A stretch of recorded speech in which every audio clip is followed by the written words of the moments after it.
자, 여러분들 그 클릭에서는 우리 그 영어 공부뿐만 아니라 뭐 프랑스, 이탈리아, 포르투갈어, 스페인어 이런 걸 공부하다 보면 우리 그 언어들의 뿌리는 어디까지 올라갑니까? 라틴어. 그리고 더 올라가면 인도 유럽어까지 올라가야 되지만, 자, 이 라틴어라고 하는 로마에서 쓰던 이 말들, 이것이 현재 뭐 영어를 기준으로 얘기를 해보면요, 이 영어 단어 속에서 우리가 흔히 공부하다가 접하게 되는 그런 어휘들 몇 가지를 한번 그 뿌리를 한번 찾아가 볼 텐데요. 자, 먼저 저 로물루스 이러면은 뭐 다른 클립에서도 얘기했었습니다. 트로이 전쟁에 트로이 척이 패배하고 거기에 아이네이아스라고 있는데 그 인물이 어떻게 그 트로이를 벗어나서 지금의 로마 지역, 인근 지역으로 와서 정착을 하고 거기에 16대 후손인 누가 태어납니까? 바로 이 로물루스가 태어나죠. 로물루스랑 누구랑 레무스랑 형제지간이었는데 어떻게? 둘이 치고받고 싸우는 과정에서 쌍둥이 형제입니다. 이 형이 동생을 죽이고 어떻게? 로마를 세우죠. 그래서 로물루스에서 이름을 따가지고 롬이라고 했다라는 거. 자, 그러면 이 로물루스에서 나왔는데 처음에 그러면 왕궁을 지은 그 언덕 이름이 뭐냐? 이게 바로 팔라티오 언덕이죠. 거기에서 이름을 따서 우리가 팰리스 이러면은 이제 왕궁이 되는 것이고요. 자, 초기에 로마는 공화정이었죠. 그 공화정을 이제 이 율리우스 카이사르가 없애고 어떻게 항대적인 초석을 마련하고 그 이후로 아까 얘기하겠지만 이 3두 정치의 1차뿐만 아니라 2차의 그 3대 정치에 제일 앞장섰던 그 옥타비아누스가 이제 초대 황제가 되는 거잖아요. 자, 그러면 그 공화정 한번 간략하게 한번 살펴보면 그 구성원이 뭐 집정관, 이거 말 그대로 정치를 하는 사람이고요. 그걸 보좌해주는 사람들이 바로 귀족들 출신의 원로원이 있고요. 그 다음 이제 평민들을 대표하는 호민관은 우리로 치면은 요즘으로 치면 국회의원 정도가 될 겁니다. 자, 이 집정관을 뭐라고 했냐? 콘술이라고 했죠. 여러분들 콘술 잘 보십시오. 요즘 뭘로 씁니까? 바로 칸설 이래서 이게 바로 영사죠. 우리 엠베스터 이면은 이게 뭡니까? 대사잖아요. 자, 대사와 영사의 차이는 뭡니까? 대사는 나라를 대표해 특정 국가에 가가지고 그 외교적인 업무를 담당하는 공무원이고요. 컨설은 누굽니까? 무역업뿐만 아니라 무역과 관련된 이런 것뿐만 아니라 자국의 국민들을 보호하는 역할을 하는 공무원이죠. 자, 그러면 이게 바로 우리 집정관은 보통 뭐 2명, 어떨 때는 3명 정도 됐다고 하잖아요. 임기는 뭐 1년 정도 다 정해져 있었고, 그러면 이 집정관이 있는 곳이라는 뜻인데, 있는 그대로 하면 컨슐레이트, 이러면 이게 영사관이 되고요. 이 대사가 있는 곳은 뭐라고 합니까? 엠버시라고 하잖아요. 자, 원로원 이러면은 이게 뭡니까? 세나투스라고 하는 이 원로원이 있죠. 이 귀족들의 대표, 그거니까. 자, 이 세나투스에서 나오는 게 미국은 양원제 아닙니까? 하원, 상원, 하원 의원은 컨그리스먼, 상원 의원은 뭐라고 합니까? 세너터 하는 이 세너터리 이 원로원을 뜻하는 세너투스에서 나왔고, 우리 바로 또 시니어이라는 단어, 요것도 다 여기서 나오고요. 우리 또 뭡니까? 시나이, 노인성 치매 할 때 시나이 디멘시아 할 때 이 시나이 여기서 다 나오죠. 자, 이 호민가는 조금 단어가 길죠? 트리부누스. 뒤에 이어서 플레비스라고 하는데 이 플레비스가 바로 평민이고요. 트리부누스는 뭐 어떤 위원회 소속의 뭐 재판관, 법관 이런 의미잖아요. 자, 그러면 여러분들이 호민관이 되기 위해서는 이렇게 했답니다. 하얀 옷 있죠. 즉 그리스 로마 시대를 상기해 보면 그 하얀 옷을 입고 있지 않습니까? 그 하얀 옷이 바로 토가라는 옷인데요. 요걸 입고서 일단은 입 후보를 해서 거기에 평민들의 투표를 거쳐서 뽑혀야 호민관이 되는 거죠. 그 호민관은 요즘으로 치면 국회의원이라고 했잖아요. 24시간 본인의 질문이 열려 있답니다. 새벽에 가도 이 서민들, 평민들의 이 고충을 겪어서 어떻게 하느냐, 이 호민관이 집정관과 원로원이 하는 일들에 대해서 거부권도 가지고 있고 이렇다고 했죠. 자, 그러면 이 토가라는 이 흰 옷의 그 흰색을 뜻하는 게 바로 캔디다. 그 흰색 흰 옷을 입고 그 정치를 하는 사람이라는 뜻인데 이 캔디다가 우리 깨끗한이라는 뜻이고 그러면 캔디데이시 되면 여기서 흰 옷을 입은 자라는 뜻에서 흰 옷을 입고 내가 정치를 한번 해보겠다 라고 나오는 사람이니까 이게 뭐냐 바로 이 후보자 이렇게 되는 거죠. 자, 그러면 우리 뭐 당연히 그들도 모여서 하는 각자 개인 플레이를 할 수 없으니까 한 곳에 모여서 뭐 정치 현안을 논하고 해야 될 거 아닙니까? 요즘으로 치면 국회죠. 우리 정확히는 여기 국회의사당, 국회와 국회의사당은 틀린 거니까요. 이 국회의사당이 있었던 곳이 어디느냐? 그 로마 시내가 보이는 좀 돌출돼 가지고 올라와 있는 이 카피톨리아 언덕에서 우리 지금의 국회의사당에 해당하는 걸 지어놓고 그렇게 정치 현안을 논했답니다. 그러면 여기 보십시오. 요 카피톨 여기가 바로 국회의사당이 되고요. 우리가 흔히 말하는 국회라는 것은 뭐 파리어먼트라는 단어가 따로 있죠. 물론 우리 흔히 아는 다이어트라는 단어 있죠. 유럽 쪽에서 북유럽 쪽에서는 그게 일본에도 그렇고요. 국회를 다이어트라고 한다는 거. 자, 그러면 요거 카피톨은 우리 국회의사당을 뜻하고요. 그 국회의사당 앞에 또 평평한 광장. 그게 뭐냐? 그게 바로 아고라 광장이라고 하잖아요. 이 광장에 모여서 또 사람들 다 모아놓고 투표를 할 때도 직접 민주주의제니까 이 투표를 할 때 이런 걸 했다고 하잖아요. 이따가 우리 이 보편 추방을 얘기할 때 우리 아고라 광장에서 모여서 이 투표를 해서 일정 득표 6,000표 이상을 얻은 사람들은 10년간 그 공동체에서 추방되는 뭐 그런 시스템이었죠. 자, 그러면 기본적으로 공화정이지만 그 공화정의 그 가장 밑바탕이 되는 건 누구냐? 귀족들이거든요. 자, 그러면 귀족들이 정치를 하다 보면 당연히 절대 다수의 이 서민들, 평민들은 당연히 불만이 생길 수밖에 없지 않습니까? 그래서 이 서민들, 평민들 중에서 아주 말빨이 뛰어난 사람들이 어떻게 이 대중을 선동해가 나라를 전복시키고 정치를 해보려고 하는데 정치적 자산, 뭐 재산이면 재산, 이 세력 이런 게 없기 때문에 종종 뭐 한 번은 엎었다가 다시 또 뭐 거의 실패로 돌아갔다고 하지 않습니까? 자, 요런 일단은 요 대중선동가라는 요 단어가 바로 그리스어로 데마고고스 여기서 나오는 요게 뭡니까? 데마고그 이게 바로 대중선동가 아닙니까? 여기 보시면 요 대화가 바로 사람을 뜻한다는 거. 우리 demonstrate이라는 단어, 그것도 다 사람 아닙니까? 자, 그러면 이 대중선동가가 사람들의 인기를 얻어서 나라를 쿠데타를 일으켜서 엎어버려요. 그러면 그 엎어버린 그런 사람들을 자 원래 지배층이었던 이 귀족들이 뭐라고 불렀나요? 그 사람을 참주라고 했다는 거죠. 그게 뭐냐? 티레노스 아닙니까? 자, 여러분들 우리 정의란 무엇인가 라는 책을 쓰신 분이 누굽니까? 하버드 대학교 철학과 교수님인 마이클 샌델 교수님 아닙니까? 우리 뭐 나라에서도 몇 번 오고 뭐 온라인상으로도 토론도 많이 하시고 하시잖아요. 그 정의란 무엇인가 다음에 또 나왔던 책이 돈으로 살 수 없는 것들 이런 것도 다 같은 맥락에서 정의와 관련된 그런 어떤 큰 주제를 가지고 다룬 책들이거든요. 뭐 상당히 읽을 만한 가치가 있는 책들이니까 한번 꼭 읽어보시기 바랍니다. 그리고 이 최근에 뭐 우리말로 번역된 건 공정하다는 착각이라는 제목에 그 제목이 뭐냐? The Tyranny of Merit이라고 나오죠. 그 티라니가 여기에서 나오는 이 티라니 아닙니까?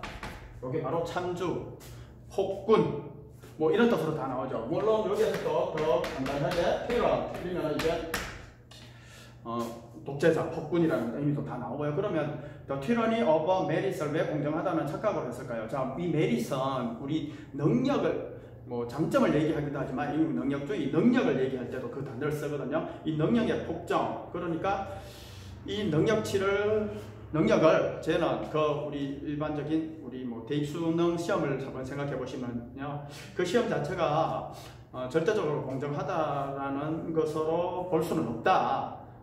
거기에서 이야기를 풀어나가거든요. 일견 우리 학벌주의, 학력주의 측면에 대해서도 시사하는 바가 크기 때문에 혹시나 이 공정하다는 착각도 한번 읽어보시면 좋을 것 같아요. 자, 이렇게 이 지배 귀족층들이 이 대전성동가가 이 나라를 뒤엎어서 정치를 하려고 하는 이런 사람들을 티라노스라고 했고, 거기에서 티라니, 참주, 소위 말하는 이제 폭군이 나왔는데, 자, 이렇게 될 소지가 있는 사람들은 그들의 일이 어떻게 되겠습니까? 그들을 막기 위한 이 방편으로서 이 도편 추방제를 도입을 했다라고. 도편은 도자기 파편이라는 뜻이거든요. 자, 뭐 아시다시피 아테네저가 이 중국의 도자기만큼의 이 우수한 질을 가지지는 않았지만 이 도자기를 만들던 곳이기 때문에 도자기 파편이 흔했단 말입니다. 그러면 자, 이 참주가 될 후보가 있는 사람을 전체 투표에 거쳐버려요. 그러니까 이 아고라 광장에 모여서 어떻게 합니까? 투표를 하죠. 도자기 파편에 이름을 쓰네요. 가장 소위 말하는 인기 투표를 하는 거죠. 그 중에서 6,000표 이상을 얻으면 10년간 공동체를 떠나야 되고, 물론 그 재산만큼은 보호를 받았답니다. 10년 후에 돌아와서 그 재산을 본인이 뭐 처분을 하던, 그거는 본인 마음이라는 거죠. 그러면 보편 추방을 우리 아스트라 사이즈 이렇게 얘기하죠. 아스트라가 이게 좀 어렵지만 도자기 파편을 뜻하고요. 이제는 메이커란 뜻 아닙니까? 도자기 파편을 만든다는 얘기는 투표를 한다는 얘기고, 그래서 이 참주가 될 만한 사람을 쫓아낸다는 뜻입니다. 우리 뭐 추방하다 이럴 때 우리 expel 이런 거 있죠. 펠이 몰다, ex는 out, 바깥으로 몰고 나가다, default, default는 나가다라는 뜻이거든요. e는 open이니까 떨어뜨려 날아가다, 뭐 추방하다, 뭐 이런 뜻이 다 되죠. 자, 우리 로마를 얘기하는 데 있어서 이분을 또 얘기 안 할 수가 없지 않습니까? 이 가이우스는 정확히는 이게 이름입니다. 그러면 율리우스는 뭐냐? 이게 바로 시족명이죠. 카이사르가 이게 이제 성이라는 거. 뭐 다른 데서도 얼핏 얘기했지만, 자, 우리 이 시족은 클랜이라고 하지 않습니까? 요 클랜명, 즉 율리우스가 어떻게 우리 달력에 7월이라는 요 달력에 남아있죠. 자, 그 다음 성 카이사르는 우리 시저리안 이래가지고 시저리안 섹션 이러면 이게 뭐라고 했습니까? 이게 바로 제방제게 뭐 이렇게 했었고, 우리 독일로 요 카이사르라는 영어가 넘어가면 카이저, 황제를 뜻한다라는 거. 러시아로 넘어가면 짜르라고 했죠. 자, 그러면 여기에서 말 나온 김에, 자, 요 시족명이 들어갔다는 건 시족이 그만큼 중요하다는 거죠. 자, 우리 간단하게 한번 보면요, 이 시족이 있죠. 클랜이 있고, 이 클랜을 시족을 몇 개 시족을 합쳐서 연합을 시키면 이게 바로 부족이 되고요. 이 부족을 몇 개 합쳐서 만들면 나라가 되고요. 나라를 몇 개 합치면 뭐가 됩니까? 바로 제국이 되죠. 자, 그러면은 이 로마 대제국의 근간은 바로 시족 하나로는 안 되니까 이 시족이 모여서 만든 이 부족이 근간이란 말입니다. 그러면 부족이 어떻게 대제국을 유지하기 위한 기본 밑바탕이 돼야 되고, 이 부족들이 어떻게 곡물이나 특산물 같은 걸 바친단 말이죠. 그게 그래서 뭡니까? 여기서 나와 트라이뷰시라는 단어가 나오지 않습니까? 자, 그러면 대제국을 이끌기 위해 그 기본 밑바탕으로서 이 기여를 한다는 뜻의 단어가 바로 우리 contribute이라는 단어.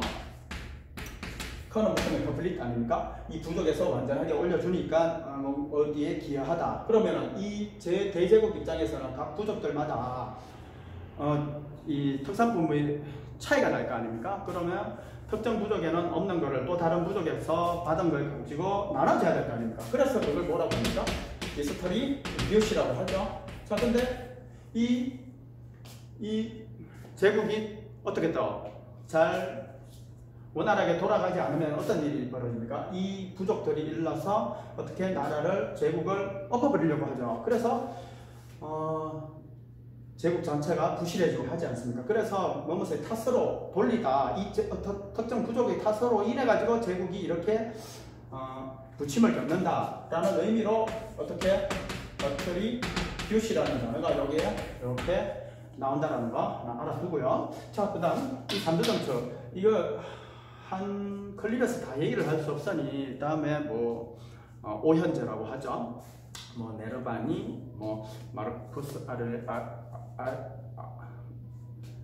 마르쿠스 아우렐리우스입니까? 그하고 뭐 하드리아누스 뭐 이런 어떤 5명의 이 황제들이 이 정치한 200년간의 이 평화로운 시기뿐만 아니라 이런 거는 다른 클립에서 한번 좀 만들어 봐야 될 것 같고요. 자, 그러면 이 카이사르가 어떻게 너무나 잘 나가니 카이사르는 한 40세 전후로 해서 어떻게 집정관에 오르고요. 그리고 이 집정관 위에 원래 한 명의 독재관이 있거든요. 6개월 기간의 임기에. 근데 본인이 죽기 전에 종신 독재관으로 올라버려요. 자, 카이사르는 BC 100년에 태어나서 BC 44년에 죽거든요. 그 죽기 전 어떻게 종신 독재관으로 한 15년간 있다가 종신으로 가니 이 원로원에서 이 공화정의 적이다 라고 해서 이 원로원과 자, 삼두정치, 자, 1차 삼두정치는 이 카이사르와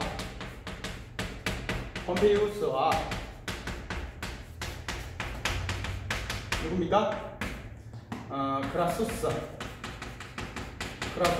엄청 부호였다죠. 잘 사는 사람이었는데 빨리 죽고, 이 폼페이우스가 귀족 명문가 출신인데 요 원로원하고 어떻게 협약을 맺어서 이 카이사르를 쳐내려고 하니, 제가 카이사르를 따로 만든 클립에서 얘기했지 않습니까? 어떻게 그 루비콘 강을 건너면서 두 사이는 던져졌다, 루비콘을 건너졌다 이러면서 이 폼페이우스와 이 원로원을 다 쳐내고 이제 어떻게 종신 독재관에 오르고 황제정의 자리까지 오른단 말입니다.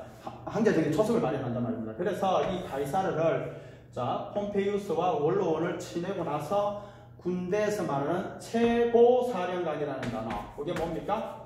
임페라토로, 이게 바로 최고 사령관인데, 자 여기에서 우리 어떤 단어, 요 엠파이어이라는 단어가 이 군대 최고 사령관이야 여기에서 나오고요. 물론 우리 여기에서 직접적으로 나오는 명령을 이제 임페러티브라는 단어가 있죠. 자, 그러다가 이제 사망을 해요. 사망을 하고 나서 어떻게 됩니까? 2차 삼두정치. 자, 2차는 누구냐? 옥타비아누스. 그 다음 안토니우스. 그 다음 레피두스. 이래가지고 2차 삼두정치가 시작되죠. 이 카이사르가 암살을 당하고 나서 그 양아들 하고 이 원로원에서 공화정의 적이다 라고 해서 죽임을 당하잖아요. 근데 그 양아들조차도 이 칼집을 놓는데 뭐 30-40방의 칼집을 놓는데 거기에 거들어서 카이사르가 죽기 전에 브루투스 너마저라는, 브루투스가 아들이니까 양아들 이름이었으니까 너마저 이런 명을 남기고 죽었다고 하잖아요. 그래서 자 그러면 이제 끝나서 다시 공화정으로 돌아갈 것 같은데 2차 삼두정치가 시작되죠. 이 옥타비아누스하고 안토니우스, 레피두스가 배운 게 그거니까 거기 보면 이 2차 삼두정치를 시작해요. 자 그러면 이 삼두정치는 원래 이 세 명이서 개별적으로 맺은 협약이었던 거죠. 이 공화정의 이 의미하고 다르게. 자 그러면 여러분들 이 삼두정치를 영어로 뭐라 할까요? 트리아르키. 자, 요 트리가 붙으면 3을 뜻하고요. ARCHY가 붙으면 뭔가를 통치한다라는 것이거든요. 그러면 우리 황제 같은 통치하는 전제군주, 그걸 뭐라고 할까요? 혼자라니까 모나르키. 이게 모나가 붙으면 혼자라는 뜻이니까요. 자, 그 다음 우리 귀족 정치할 때 그 귀족은 어리스타크러시. 자, CRACY 요게 붙어도 또 통치를 뜻하니까요. 자, 그 다음 요 삼두정치는 요렇듯이. 그러면 중국 같은 경우를 보십시오. 3명 정도가 아니라 더 많죠. 그걸 우리 과두정치라고 하지 않습니까? 그 과두정치 그런 것도 한번 자 오클로크러시 요런 것도 있다라는 거. 자, 그 다음 또 우리 돈으로 뭔가를 통치하려 하는 거. 이걸 뭐라고 합니까? 플루타크러시라고 하죠. 자, 여러분들 이 플루타는요, 이게 뭐냐? 여러분들 수금지화 목토 천해명 명왕성 할 때 명왕성을 뭐라고 합니까? 플루토라고 하죠. 이 그리스에서는 플루토 명왕, 즉 지하 세계를 관장하는 신을 플루토라고 했고 로마로 옮기니까 하데스가 되는데 로마 신화로 옮기니까 이 플루토 지하, 즉 땅의 아래 땅이란 말입니다. 땅 흙을 뜻해요. 그 흙에서 우리가 농사를 지어서 농작물을 넣고 흙을 파가지고 강물 자원을 넣죠. 그래서 그들은 이 흙 안에 돈이 있다라는 의미에서 이게 돈을 뜻하기도 하거든요. 플루타크러시. 자, 그다음 아까 제가 말을 잘못했는 게 이 어클러크러시는 이 데모가고 이 대중 선동가 여러 명이서 정치를 하려고 뒤엎어가지고 정치를 하려고 하다 보니 어떻게 됩니까? 뭐 네 말이 옳니 내 말이 옳으니 이러면서 왕왕 싸우게 되죠. 이걸 바로 중우정치, 폭민정치라고 하는데 이게 바로 어클러크러시입니다. 그러면 대중이라는 뜻에 모라는 단어가 있죠. 그래서 모가 크러시, 이것도 폭민정치고. 그러면 가두정치는 뭐냐? 올리가시라고 하죠. 이게 바로 가두정치가 되고요. 자, 그러면 민주주의는 또 뭘까요? 민주. 자, 데모가 할 때 데모가 사람을 뜻했죠. 디마크러시. 이렇게 되면은 이게 바로 민주정치, 민주주의가 되는 거죠. 뭐 이런 것들이 뭐 우리 정치 형태를 얘기할 때 이런 게 있다라는 거 정도 하나 알아두시면 좋겠고요. 마지막으로요, 바로 자, 이게가 뭐냐? 미개인, 즉 주변 사람들, 즉 로마의 주변 사람들을 뜻하는 말인데요. 자, 이게 뭐냐 그러면 왜 이런 말이 나오냐? 우리가 개가 지을 때 바크라고 하죠. 왈왈 짖는다라는 의미에서 이 뭔 말인지 모르는 이상한 소리를 하는 사람들이라는 뜻에서 미개인 이런 의미로서 이 단어를 썼다는 거. 그러면 여기에서 나오는 영어 단어, 우리 중고등학교 때 외웠던 영어 단어가 뭡니까? 버베리아. 그래가지고 이게 바로 미개인 아닙니까? 그리고 자, 로마 사람들이 이 대제국을 만들어가는 과정에서 그리스를 접수하고 가요. 그리스의 문화가 우수하니까 그 문화를 받아들였던 건데 뭔 말인지 전혀 못 알아듣지 않습니까? 그래서 이런 말이 나오게 되죠. It is all Greeks to me. 자, 모두 이게 그리스 말로 들려. 이런 뭐가 뭔 말인지 도무지 알 수가 없다라는 표현을 이렇게 한다는 거 하나 알아두시고, 뭐 이번 클립에서는 이 정도로 하고요. 또 다른 클립에서 아직 할 얘기는 많은데 다른 클립에서 한번 만들어서 또 올릴 기회가 있으면 만들어 올릴 테니 이걸 참조해가지고 우리 뭐 영어 공부를 한다거나 이런 데서도 좀 참조를 해줬으면 좋겠습니다.